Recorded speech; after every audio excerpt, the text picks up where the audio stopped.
फरायसालियाव फरायबाय थानाय सानै फरायसाफोरनि जिउ खहा।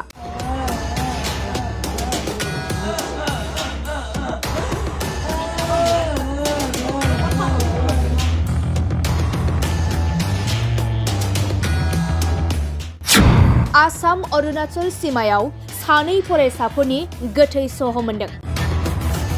नंगौ, धेमाजि सुबाहि आसाम अरुणाचल सीमानि हाग्रा बारियाव सानै फरायसानि गोथै सोलेरखौ सेवनानै थानाय थासारियाव मोननाय जादों। जोंनि खौरांनि गेजेरजों मिथिनो मोननाय बायदिब्ला सानैबो सुबाहि हाग्रायाव 21 सान सिगांनिफ्रायनो गोमानानै दंमोन। थांनाय 20 जानुवारि सानखालिनो सानैबो खारखोमा लांदोंमोन होनना गामिनि सुबुंफोरा सन्देह खालामदों। नाथाय 21 साननि उनाव सोमोनांथाव हाग्रा गेजेराव थैनानै थानाय थासारियावसो मोननो हायो।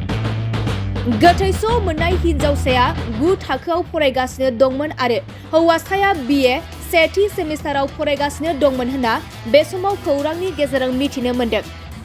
आरो हौवासानि मुंखौ जितु गगৈ होननानै मिथिनो मोननाय जादों।